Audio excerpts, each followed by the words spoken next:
We're here at the Consumer Reports Auto Test Center, and we're going to be giving our early impressions on the 2023 Honda CR-V Hybrid. Now, we buy every vehicle that we test anonymously from local dealers, so that we're getting the exact same type of vehicles that you folks will be out there buying, not something that's maybe a little breathed on by the automaker that's in the national press fleet. So we purchased a Sport Hybrid all-wheel drive for $35,650, and there's also a Sport Touring that's even a little nicer than this one. Now, Honda's taken a little different tack because the hybrid versions come across as, in the name would suggest, a little sportier. You know, they have a little more aggressive front and rear styling. They have this all-new grille. They have black wheels, they have black roof rails, so they're differentiating themselves from the regular CR-V in that fashion, and they also have more power than the regular CR-V.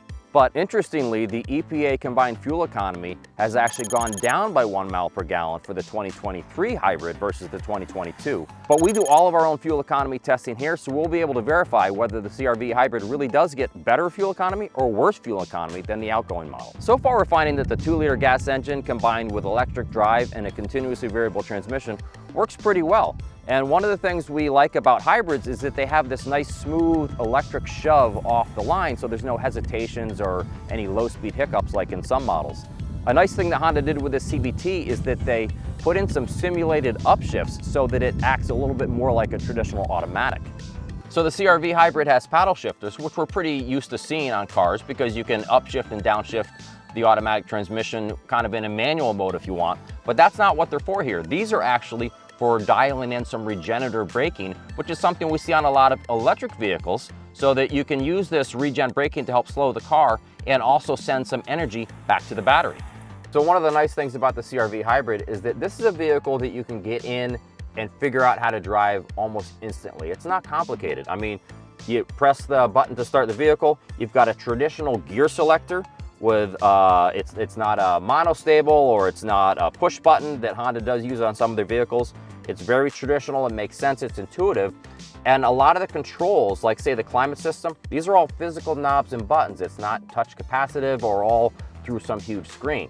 And speaking of huge screens, that's not what the CR-V hybrid has. It's almost comically small, just 7 inches, and not, you know, as colorful as many these days, but it still works pretty well. And we love that it still has a physical volume and tuning knob. A lot of those are going away these days. I mean, this is the kind of vehicle you're going to be driving every day, commuting to and from work, taking weekend road trips. So obviously it's important that the seat is comfortable for you. So far, I'm liking these seats. They're pretty comfortable. They have good support. I especially like the seat back side bolsters, which hold you in place really nicely through corners. But they do seem a bit on the narrow side. So we'll have to wait and give our full evaluation after all of our different body types that we have here at CR get through this car and give their opinions on the seat. There's lots of room back here for a small SUV. I mean, look at how much headroom I have.